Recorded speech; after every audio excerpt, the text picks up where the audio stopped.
Hi, I'm Isabeau. My family didn't just cut me out of the will, they rewrote my mother's death. They said she was unstable, forged her power of attorney, and sold everything she wanted to leave me, while smiling through dinner. And I was the dutiful daughter, the soldier, the one who always followed orders.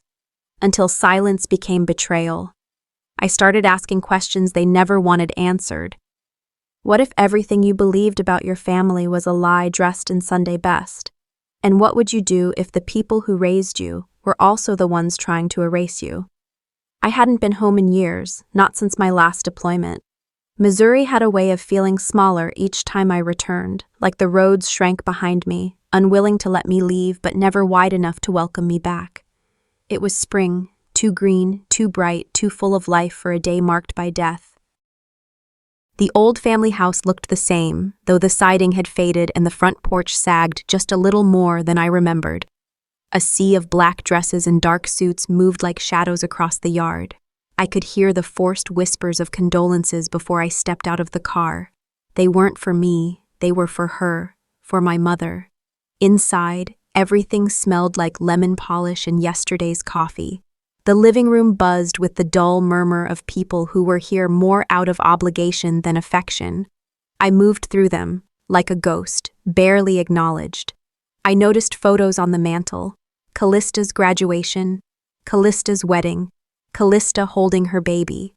Not one of me. It was like I had evaporated from the story of our family. My boots clicked against the hardwood floor as I made my way to the kitchen. I could hear Callista laughing, too loud, too easy. She always knew how to hold a room. I hovered in the doorway, invisible. Then Dad found me. He looked older, hunched. The military buzz cut he once enforced like a rule was now gray and patchy. "We need to talk," he said quietly, ushering me outside. We stood on the porch, the cold wood biting through the soles of my shoes. "It was your mother's decision," he said, not looking at me. "What was?" I asked. She didn't include you in the will." I blinked, trying to process the words. "You're joking." He shook his head. "She said you were always gone. You didn't need anything from us." My hands curled into fists at my sides. "That's not true." "She didn't say it to hurt you," he added quickly, as if that made it better. "She just thought Callista was here. She helped. She stayed." I wanted to scream. Instead, I nodded slowly. "Right, because being here means you matter." He placed a hand on my shoulder, but I stepped back. Inside, the will was read aloud. Formal, sterile, final. Callista received everything: the house, the land, the savings. She feigned surprise, placing a delicate hand on her chest. I didn't expect this," she said. Vernon beamed at her, and everyone clapped. I looked around. No one seemed shocked. A neighbor leaned in, whispered awkwardly, "This must be hard for you." I nodded. Hard's one word for it. Later, I stepped outside again, letting the wind slap my face. I stared out over the backyard, the swing set rusted and leaning, the garden overgrown. Memories flooded me. Mom braiding my hair on that porch, teaching me how to stitch a wound with scraps of fabric when I said I wanted to be like her. A nurse. But none of that mattered now. I pulled out my phone, dialed a number I knew by heart. "Isabeau?" came the familiar voice. I hesitated. "Hey, I just needed, I don't know. Say the word and I'll be there." I couldn't say it. Not yet. I hung up, the silence heavier than any answer. The front door creaked open behind me. Callista. She stood with perfect posture, like she was on stage. "Maybe it's better this way," she said, her voice syrupy. "You were always more distant." I turned to her, forcing a smile that didn't reach my eyes. "This isn't over." And deep down, I already knew. Something was wrong with the story they were selling. The morning light slanted through the lace curtains, but it did little to warm the house. It was the kind of old cold that seeped from wood and wallpaper, something deeper than temperature. I sat on the edge of the guest bed, still in the same clothes from yesterday. Sleep had come and gone in shallow waves, never fully pulling me under. Murmurs floated through the hallway. I stepped quietly toward the door and opened it just a crack. Across the hall, behind the study's thick oak door, voices carried low and deliberate. One was unmistakably Callista's, sharp and smooth like ice gliding over metal. The other was my father's, firmer, older, tinged with the gruffness of fatigue. "Make sure she doesn't find anything," he said. His voice dropped after that. "Find what?" I pressed my ear closer, holding my breath. Nothing but the creak of shifting floorboards and the rustle of papers. Then silence. The door clicked shut before I could retreat. I slipped back into my room, heartbeat pulsing in my throat. Downstairs, the house still looked like a polite museum of grief. The floral arrangements had begun to wilt, their fragrance turning sour. Distant relatives lingered in the kitchen, clinking coffee mugs, speaking in muted tones. They looked through me rather than at me. The study had always been off limits. It was my mother's domain, the one place she insisted stay hers, even when the rest of the house bent to my father's preferences. Heavy drapes, dust-lined shelves, and a faint scent of lavender and ink. When I pushed open the door, it groaned like it hadn't been opened fully in weeks. I walked to the bookcase near her old writing desk, running my fingers along the spines. Something caught, an unevenness behind the second shelf. I knelt, pushing aside a worn copy of Little Women, and there it was, a faintly visible seam in the paneling.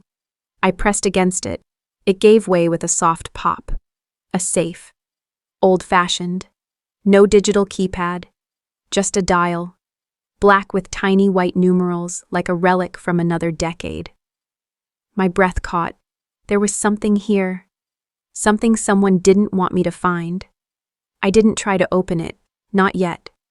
Instead, I searched the room, keeping every step deliberate. I had learned from years in the field. There was always a trail, even when it tried to hide. I rifled gently through her desk drawers, noting every page, every corner bent, every photograph unframed. Then I saw it. In the waste bin, buried under a crushed tissue and a used tea bag, was a partially burnt envelope.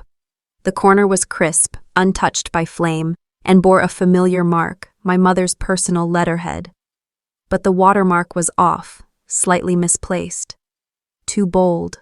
Forged. I slid the fragment into my pocket, just as the door creaked behind me. Callista. She leaned against the doorframe, arms crossed.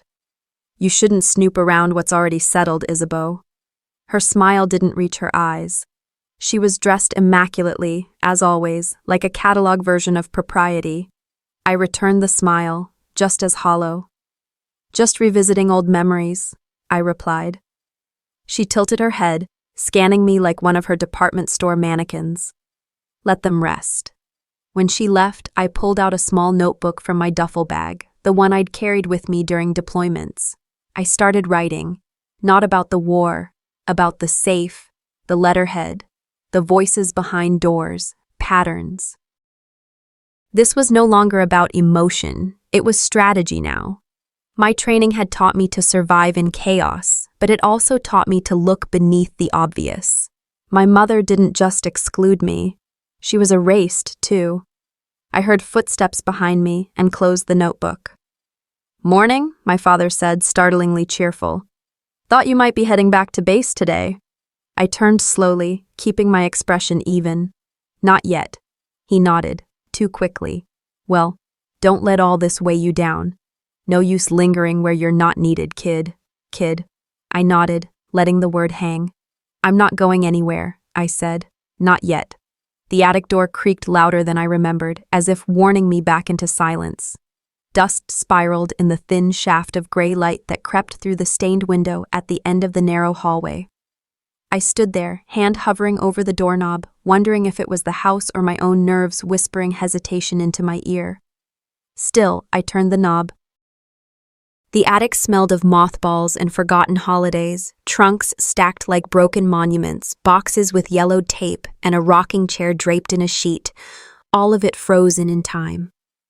My boots sank slightly into the old rug as I moved toward the far side, where I remembered my mother kept her personal things. It was 2 days after the reading. The ache of being erased hadn't dulled, but something sharper had replaced it: purpose. Earlier that morning, I had returned to her bedroom, not because I hoped to find keepsakes or closure, but because something kept pulling me back. In the vanity drawer, tucked beneath an old perfume bottle, was a key labeled with my middle name, May. It unlocked a small oak box tucked behind a dresser. Inside was a leather-bound journal sealed with red wax, untouched. I hadn't opened it, not yet. It didn't feel like time. Instead, I called in a favor. A friend at the VA hospital, someone who owed me more than one, had managed to pull my mother's last medical file. "I shouldn't be doing this," she said over the encrypted line. "But you were right to be suspicious." What she sent hit harder than any battlefield debriefing. My mother's records had been altered 6 months before her death, notations suggesting paranoia, confusion, dementia, none of which had ever appeared in her previous charts. The signature on these updates: "It's not your mom's usual physician. It's someone new," added just before the court granted Vernon medical guardianship. "They forged her mental decline," I whispered, scrolling through the files. "To silence her." Now, standing in the attic, that truth boiled inside me like coiled steam. I couldn't confront them, not yet. I didn't have enough, and I needed more than outrage. I needed evidence. I moved methodically. Military habits kicked in, left to right, bottom to top. A shoebox of letters. A suitcase filled with baby clothes and fading Polaroids. Then, beneath a pile of brittle linens, I found something out of place. A metal file case with a broken latch. Inside, a few folders remained, each marked in my mother's meticulous cursive. Callista, school records. Estate, tax info. And at the bottom, one titled simply, June 1997. The year I turned 13. My hands trembled slightly as I opened it. The folder was mostly empty, except for a hospital bracelet, a photocopy of a check made out to a private clinic, and a discharge summary. Not mine. It was for someone named Lenore Travis. Diagnosis: postnatal depression. Patient notes: refused contact with child after birth. The address listed was our own. I sat back on my heels, heart pounding. Lenore wasn't a name I knew, but this hinted at a deeper crack in the foundation I thought I'd known. Had my mother hidden someone? Or had someone else lived in this house before me? Below the file was another envelope, unsealed but yellowing. Inside was a single line of typewritten text. She was never meant to know. No signature, no date, just that. I returned the items carefully, every motion deliberate. If Vernon or Callista found out I'd been up here, I didn't know what they'd do. But I knew now. I was chasing a truth far bigger than a changed will or a cruel omission. They'd rewritten records. They'd buried names. And if my mother's journal held answers, I needed to be ready for them. That night, I lay awake in the guest room, journal beside me like a sealed confession. I hadn't broken the wax yet. Instead, I turned my thoughts over and over, trying to connect the woman I knew with the shadows she left behind. This wasn't about inheritance anymore. It never had been. It was about memory, and the pieces they wanted erased. The attic door creaked louder than I remembered, as if warning me back into silence. I paused on the landing, hand gripping the tarnished knob, the air heavy with the scent of cedar and thyme. For years, that staircase had simply been there, another old part of a house I barely called home. Now it felt like a gatekeeper. I pushed it open. The attic was a crypt of the family's discarded seasons. Boxes of yellowing Christmas ornaments, summer clothes packed in cracked plastic bins, school projects from when Callista still wore braces. Dust swirled in the fading light, each step stirring memories I hadn't invited. Somewhere beneath the silence, the house was breathing. I wasn't looking for anything specific. That was the part that scared me. I was following a pull in my chest, that instinct honed by years of fieldwork, of knowing when to walk and when to dig. Behind an old velvet armchair, I saw it, a cardboard tube, capped in brittle plastic, labeled in curling black ink. Estate Plan, 2001. I froze. The handwriting was hers. My mother's.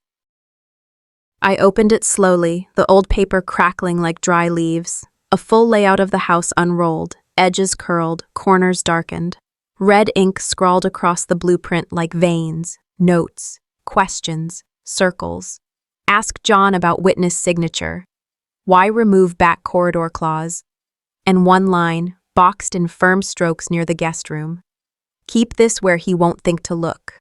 My breath hitched. That was written 2 months before she died. I crouched low and took photos with my phone. Every corner, every ink mark, every faint pencil line that may have meant nothing or everything. As I stepped back, tucking the blueprint carefully into the lining of my duffel bag, I heard a voice, faint, downstairs. I moved slowly, instinctively using the shadows. The floorboards I remembered wouldn't squeak. I paused outside the pantry, ears tuned like they had been in briefing rooms and bombed-out clinics. She's digging, and she's close. I told you we should have burned it all. Callista's voice was sharp, low, clipped. A pause, then, if Griffin doesn't hold the line in court, we're both screwed. I didn't breathe. Not until I heard the phone click shut and her footsteps retreat toward the front of the house. My hands were fists at my sides, my nails digging into my palms. Griffin, court, burned it all. I waited until I was sure she was gone, then backed away.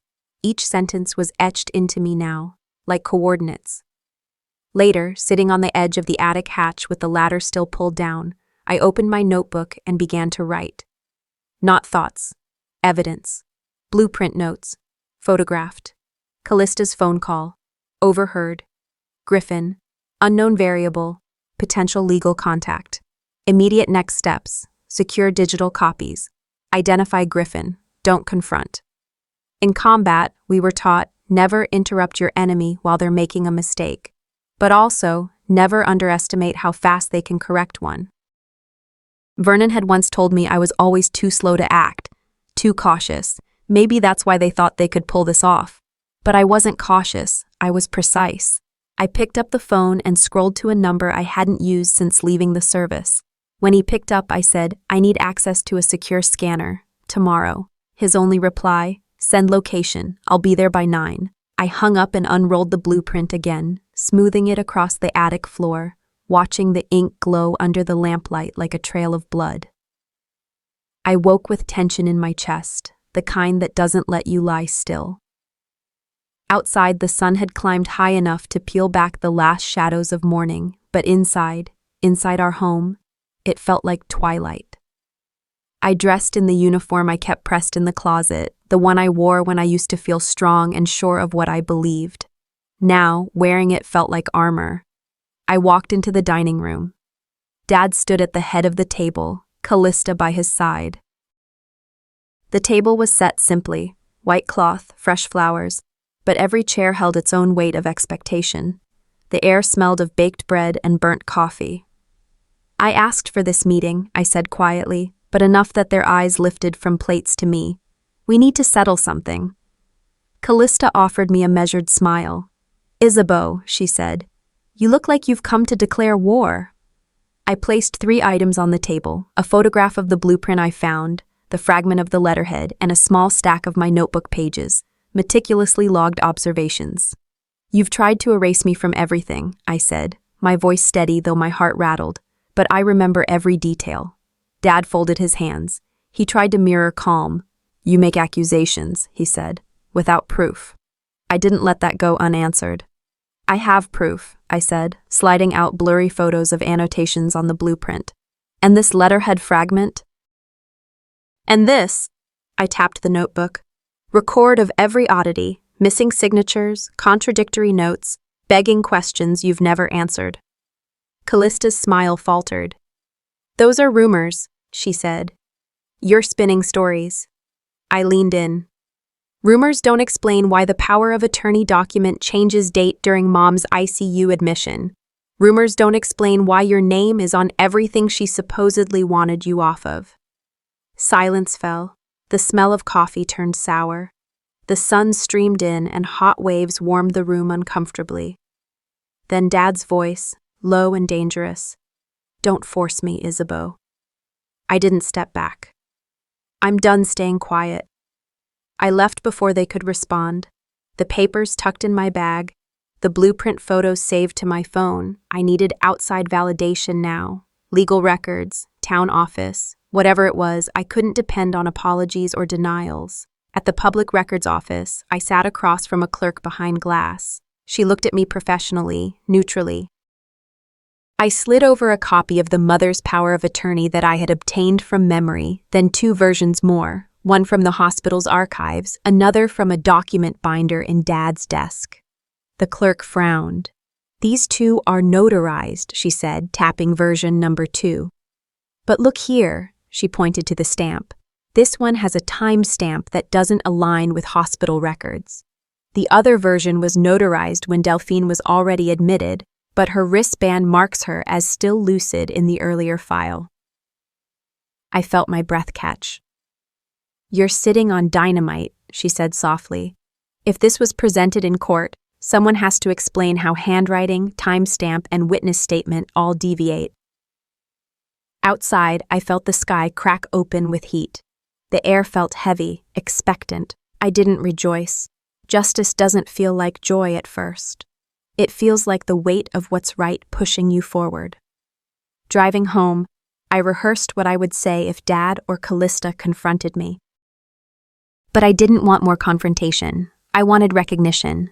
I wanted them to know that the truth couldn't stay buried. That night, I lay in the guest room, framed photos from childhood on the nearby wall. The uniform hung on a chair, the notebook open on the bedside table. I thought about Mom's voice, her kindness, her laughter, what she built with her hands. If I don't fight now, I thought, they win not just the money, but memory. They win the silence that erases what matters most. I picked up the phone and dialed the number of Mom's old lawyer, someone who once listened when others dismissed. My voice firm. "I believe the power of attorney was forged. I need you to call me back before Monday. This is Isabeau Grant." Then I turned off the light. My notebook lay open. In the dark, I stared at the ceiling, counting the ceiling's wooden beams like I was plotting stars. The fight wasn't over, not by far, but I could breathe again knowing someone else might see what I saw. They heard that name clearly, Isabeau Grant, and now they knew I wasn't going away quietly. The next morning, the house was strangely still, too still, the kind of quiet that buzzes under your skin. I moved slowly through the halls, alert to every creak and whisper, my body moving on instincts trained long before this mess ever began. I entered the study, the one with too many framed diplomas and not enough real books. Vernon was already there, like he'd been waiting. He didn't look up from the decanter he was toying with, his back to the sunlight filtering in through heavy curtains. "You're up early," he said. "So are you," I replied, stepping inside and closing the door behind me. The click echoed. He turned. "Thought maybe you'd finally decided to let it go. Go back to whatever base they keep you on these days. This place isn't good for you." "That's funny. You don't seem worried about your own health being here." He smiled, tight and knowing. "I'm just thinking of what's best. You've been under a lot of pressure, Izzy. This whole thing with your mother, it's stirred something in you. I'm concerned." The way he said it made my scalp prickle. "I'm fine," I said, holding my ground. He stepped closer, voice lowering. "You know, stress like this, it can trigger episodes. People start hearing things, seeing patterns where there are none. It's not uncommon." I stared at him. "Are you threatening me with a psych hold?" "I'm suggesting," he said, tone syrupy, "that if you keep acting paranoid, someone might start asking questions about your stability." I wanted to scream, to claw the smugness off his face, but instead I let the silence stretch. "You're unstable, Izzy," he added softly. "One call, and you'll be in a ward by nightfall." I felt it then, panic, cold and fast rising in my throat, but I swallowed it, hard. Raised my phone slightly in my hand. "Try it," I said, my voice even. "I'll record you next time." His smirk didn't waver. "There won't be a next time if you disappear." After he left, I locked my door and leaned against it, heart thudding like it wanted out. I couldn't afford mistakes now, not with people willing to erase me. That's when I remembered the painting. It hung in the hallway near the staircase, a watercolor of our old lake house. I used to stare at it as a child, wondering why the trees looked so much greener in paint than they ever had in person. I lifted the frame down. Behind it, taped to the wall, was a plain envelope yellowed with time. My hands shook as I opened it. The handwriting was unmistakable. Delphine's.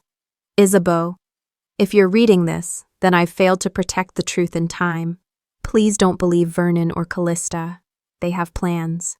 They want me gone before I'm dead, and they'll twist anything to make that happen. If they say I'm confused, know that I'm not. Not about you, not about them. You are the only one who never looked at me like I was already gone. Love, Mom. I read it twice, then a third time. Tears didn't come, only fire. By afternoon, I was sitting in my car outside the courthouse. My mother's lawyer, Mr. Clark, approached slowly, expression unreadable. I handed him a folder. Inside, scanned copies of the forged power of attorney, the altered letterhead, and now the handwritten letter. He flipped through it in silence. When he reached the final page, he said, "If even half of this holds up, this isn't just civil, it's criminal." I nodded. He tucked the folder under his arm. Be careful. People protect money more viciously than they protect blood. Later, as dusk rolled in, I sat alone in the car, the original letter clutched in my hands. Outside, Missouri summer clung to the windows, but inside, I was cold steel. "You trusted me with your last truth," I whispered. "I won't let them bury it." Dinner was called as the storm rolled in. The kind that makes old window frames groan and tree branches bow in the wind, Missouri thunderheads thick and low, brooding like they carried secrets of their own. It was Vernon who announced it, like a patriarch in some dusty southern drama. "Family dinner tonight. Everyone, no excuses." I knew what it was, not an olive branch, more like a stage, and I was expected to play the villain who refuses to clap. Still, I showed up. I wore a gray blouse, the same one I'd used in Afghanistan when negotiating ceasefires between medics and Marines. Neutral color, firm shoulders. My armor, in this place where truth had the consistency of fog. Callista was already seated when I arrived, flashing that Stepford smile that didn't reach her eyes. She wore pearls. Of course she did. Vernon stood when I entered, a gentleman's reflex I hadn't seen in years. A performance for the cousins and aunts who'd decided by now that I was troubled, or worse, vindictive. I sat silently, waited. Watched. Callista passed the potatoes as if we'd been raised on Norman Rockwell. Vernon toasted to healing and remembering your mother for the grace she carried, and I nearly gagged. Grace wasn't what killed her. Manipulation did. Then came the digs. Soft, precise, masked as memories. "Remember how your mom used to say you'd come home only when there was a crisis?" Vernon chuckled, passing the gravy. "She always said you had a flair for the dramatic." I smiled. Not the warm kind, the military kind, the one that says, "I've heard worse from people with rifles." "Funny," I replied. "I remember her saying you were good at rewriting history." The air chilled. The roast was carved. We made it through dessert with mechanical pleasantries and restrained threats. Later, while everyone drifted into the parlor for decaf and old stories, I slipped toward the garage. The door creaked. I moved slow, staying in the shadows behind the old shelving, and that's when I heard him.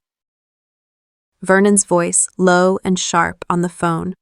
"Listen, Judge Allen, I need this stamped and sealed. She doesn't have standing if we move quickly. Her military record's shaky. PTSD flags, you saw that. We bury her case before she even finds court doors." My breath caught. So this was it. The backdoor deal. He was greasing a judge to rule me incompetent. Discredit me based on the most painful years of my service, the ones I bled through and came back from, just to be gaslit in my own mother's home. I slid my phone from my pocket and hit record. His words slithered into the audio file like poison. He thinks I'm a ghost in camo, I whispered to myself. He forgot I also know how to lay mines. By the time I returned to my room, the news had already detonated. A voicemail blinked on my screen. "Hi, Ms. Grant, this is Melody from the Herald. We're running a story tomorrow about your discharge file, the redacted sections on fitness reports. Would you like to comment?" I stared at the wall. Only one person knew about those redacted sections. The ones I sealed after my last mission went south, after I tried to save an interpreter's child and failed. Callista. I checked the blog within minutes. There it was. Local veteran questioned over mental fitness amid family legal dispute. And just like that, they'd tried to erase me from the public eye too. I didn't cry. I packed. By midnight, I was gone from the house, bag in hand, rain pelting the windshield as I drove across county lines to a cheap motel with stale coffee and a receptionist who didn't ask for ID. I stood in front of the cracked mirror and whispered, "They want me gone because I remember, because I never stopped asking why." The room smelled like mildew and old promises, but it was mine for the night. I opened my laptop, clicked open a blank email, attached the power of attorney documents, the voicemail file, and the recording from the garage. Addressed it to a whistleblower group I'd helped once, years ago, when they needed a trauma nurse to verify treatment records of war victims. Subject: corruption, coercion, and a judge. Message: if I go down, I'm taking the truth with me and setting it on fire at the courthouse steps. I hit send. The courthouse looked like every government building I'd ever entered: cold stone, impossible windows, a kind of silence too disciplined to be natural. I walked through the front doors with my uniform hidden beneath my civilian coat, not for shame, but for strategy. Let them underestimate me. Let them think I was still the girl who left quietly, who obeyed quietly. The marble echoed my steps. Callista was already there, seated beside her lawyer with her legs crossed and her arms folded neatly in her lap, like a smug heiress from a television show. Vernon stood in front of a cluster of local reporters, all of whom he greeted by name. The same man who called me a ghost in my own home was now the image of respectability. But I didn't come here to match images. I came for war, not with fists, not with rage, but with truth, documented, notarized, recorded. As I sat down, I pulled the small notebook from my coat pocket, holding it like a lifeline. The judge entered, gavel struck, and the case title rang through the room like a sermon. That's when it started. "Mr. Griffin," the judge said, adjusting her glasses, "you've been asked to respond to claims of forgery regarding the power of attorney submitted on behalf of Vernon Grant." My chest tightened. This was it. Everything I'd risked, being institutionalized, being smeared, being erased, led to this moment. Mr. Griffin, Vernon's lawyer, stood and opened a manila folder with hands too steady for the lies inside. But before he could say a word, the judge held up her hand. "This court has received new evidence. Photographic documentation of 2 power of attorney forms, one with a timestamp conflicting with Mrs. Delphine Grant's ICU admission, and a voice recording implicating potential judicial misconduct." The room shifted. A single cough, a rustle of fabric. Vernon went pale. Callista's knuckles whitened around her purse strap. The judge continued. "Effective immediately, this court declares the current POA invalid, pending criminal investigation into its origin." It felt like all the breath I hadn't taken in days finally rushed into my lungs. I didn't look at them. Not yet. Then Vernon rose. His lawyer tried to stop him, but he brushed him off. For the first time, he looked unsure. Smaller. I didn't mean to hurt anyone," he said, his voice hoarse. "I thought Delphine wasn't herself. And Isabeau, she'd been away.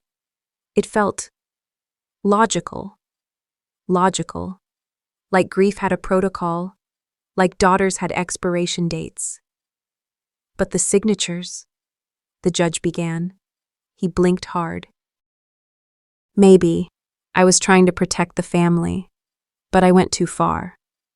Callista looked away, as if the confession might taint her skin. I didn't cry. I didn't even shake.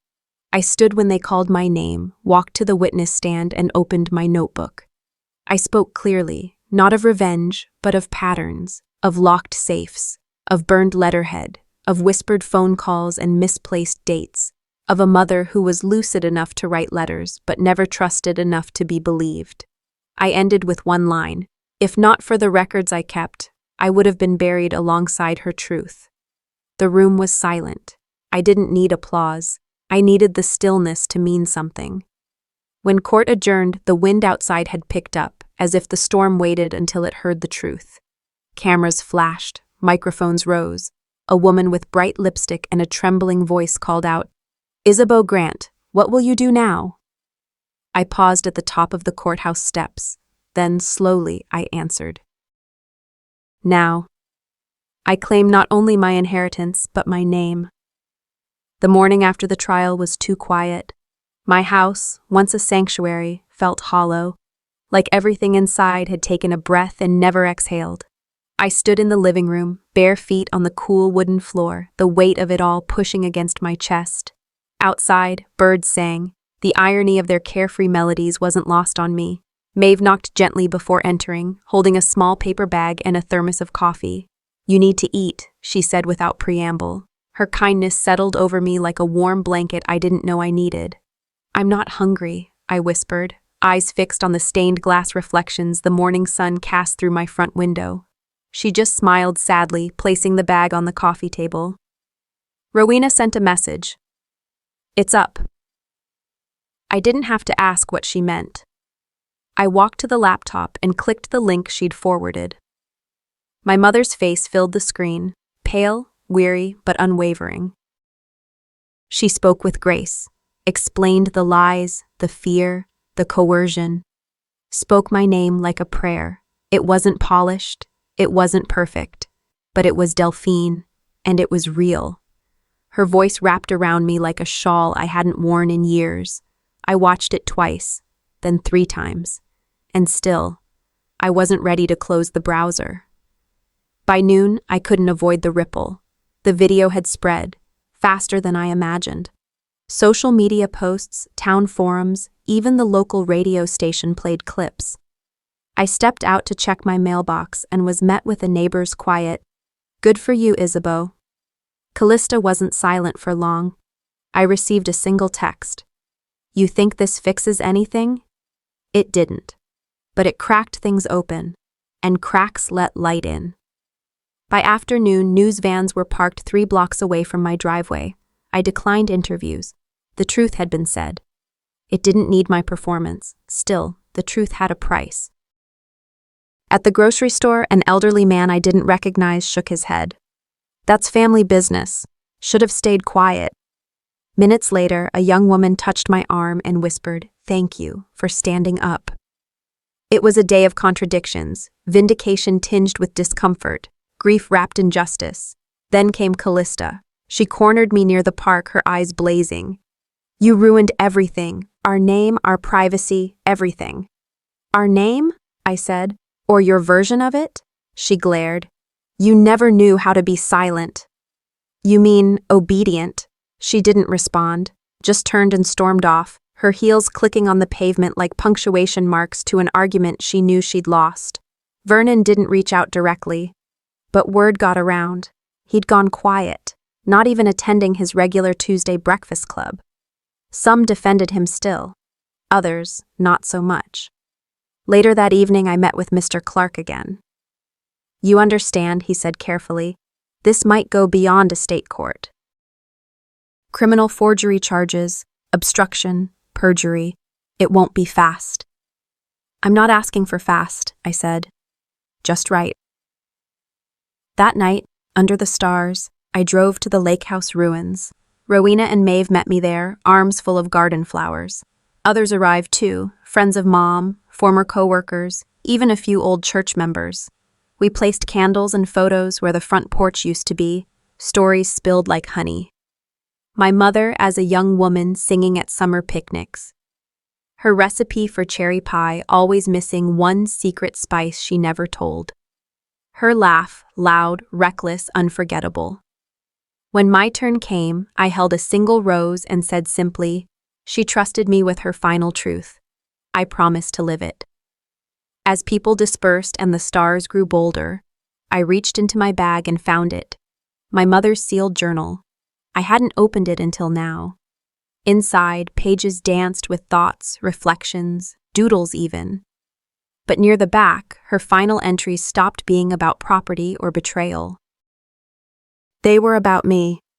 My daughter sees in shadows, but she still seeks light. That's her gift, and her burden. I closed the book gently. Her last words were safe with me.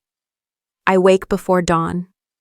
My new apartment is cool and quiet, the kind of silence that doesn't weigh you down but holds you in place. Sunlight filters through slatted blinds, casting shadows across the wall. I see them, lines of darkness that used to feel permanent. Today, they soften. Maeve knocks lightly on the door, clutching 2 mugs of coffee, one thick, strong black, the other milky sweet. She sets them on the little table by the window. Rowena is already here, leaning against the kitchen counter, her eyes gentle. In her hand she holds a stack of notes, messages people have left. Some are short, thank you, others longer, filled with apology, with regret, with recognition. I stare into my reflection in the mirror. My shoulders are straighter than they've been in weeks. There are shadows under my eyes. Sleepless nights leave their mark, but the spark in my posture feels new. I lift the mug and take a sip of coffee. I breathe. Later, I walk through town to the bank. The building is stone, strong, with pillars that look more like guardians than decoration. I sign papers that recorrect my name on my mother's old house. Joint ownership, Delphine and Isabeau, like I belong here. I walk past neighbors who nod. Some avoid my eyes, some offer soft smiles. I feel the weight of truth lifting, little by little. I start the Delphine Memorial Scholarship. At the community center, teachers and students gather. I meet young people who never knew her well, but whose lives she touched anyway. I read some of their letters, about kindness she showed, about dinners she cooked, about laughter that caught them off guard. I address the crowd. My mother trusted me with her truth. I think now I understand trust isn't inherited, it's honored. My voice carries. The words feel heavy, yet light. Driving home later, traffic humming, I see Callista. She stands in her garden, fingers curled around a photo album. I slow the car. She glances up, trying for something. Regret? Pride? I don't know. She texts me. "Hope you sleep easier tonight." I don't reply. I pull into my driveway, the skies turning orange with sunset. I walk inside, journal in hand. I go to the Historical Society downtown and donate blueprints, the original journal, the fragments, everything that documents what Mom lived through, and what they tried to hide. I realize I'm building something bigger than an inheritance. I'm building memory. That evening, at my desk, I close the journal gently. Inside, there's a sealed envelope I hadn't noticed before. My name, in Delphine's handwriting, across the top. My heart flinches. One more truth remains. I arrive at the lake house in late afternoon. The sky has softened, past the sharp blue of midday, moving toward gold and lavender. The old boards creak beneath my steps.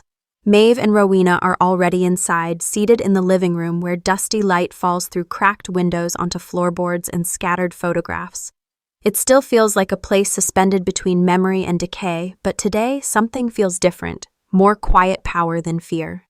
We spread out letters, photos, keepsakes my mother left behind, letters written in pen, photos that caught her laughing before the illness, Sundays in denim and aprons, cake frosting at the corners of her mouth. Maeve holds a photograph of Mom from when I was little. She's wiping flour from my face with a wink. Rowena gently brushes her thumb over the frame. We share what was unsaid. The dinners I missed, the apology that no one offered, the times I heard silence instead of explanation. There's sadness, yes, but gratitude too, for knowing now what I didn't know before. Later, Callista reaches out. Her text pops up. I watched your speech. I understand now a little. I read it alone. My chest tightens. This isn't an apology. It isn't closure. It's acknowledgement. Sometimes that's enough. I spend some time drafting a response. Acknowledgement matters. I won't erase what happened, but maybe we can stop hurting each other. I send it. Then I close my phone, letting the weight of each word settle. The journal sits on the table. I trace it with my fingers before peeling back the wax seal. There are entries I couldn't face earlier. Mom's regrets, her secret injuries, confessions of fear, not for herself entirely, but for me. One entry reads, "If you ever wonder where I stood, it was always with you, even when silence was all I had." I feel tears, hot, but they carry something new, clarity. The truth wasn't a burden to bear alone. It was hers too, from the beginning. That evening, at the lake house site by the water, we gather. Community members, students from the scholarship, people who knew her not for the inheritance but for kindness. I unveil a small memorial plaque, my mother's name and a snippet from the journal. She stood with me, even in silence. My voice is steady as I speak. She trusted me with her final truth. I promise to live it. The air smells of lake water, of grasses bending, of dusk. Driving home later, the sky darkening into purple hues, I find a letter in my mailbox. My name is written in Delphine's handwriting. I hesitate, keys in my hand. In his own words, admitting everything, I murmur. I open it inside the kitchen. Vernon's admission in black ink. A confession written before death, not asked for. He writes of knowing, of choosing power over truth, of keeping me in his silence because he thought he was protecting something. He ends, "I thought it was better this way." I was wrong. My eyes sting, my heart low but not broken. I fold the letter and place it in the journal, the final piece. The living room felt like a cathedral bathed in late afternoon sun. Photographs dotted the walls, my mother smiling at summer picnics, Callista and me on the porch, Dad with his arm around her at a Sunday barbecue. The blueprint hung on the wall, Delphine's handwriting bold across its corridors. The journal lay open on the table as though she sat here moments ago, whispering truth into the silence.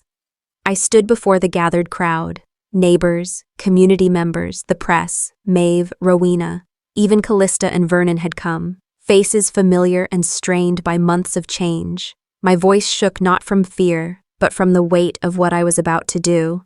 "I invited you here," I said, "not for justice alone, but for truth. For what Mom believed we deserved."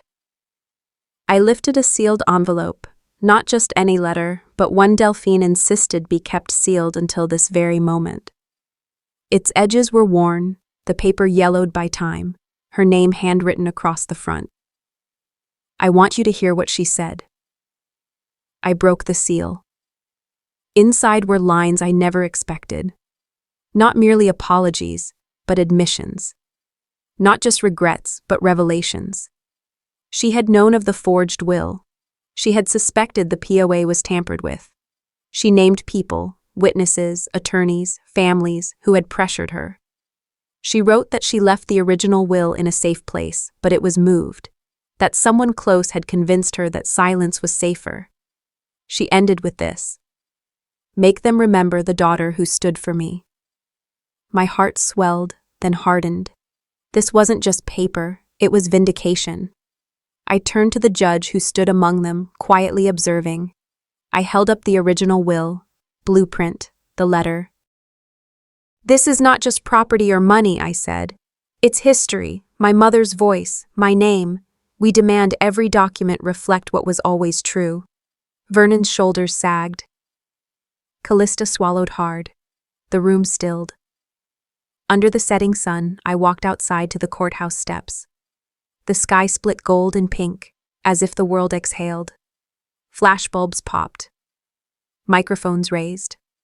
The press leaned in. "This is Isabeau Grant," I said, projecting, "and you cannot erase me, or what she stood for."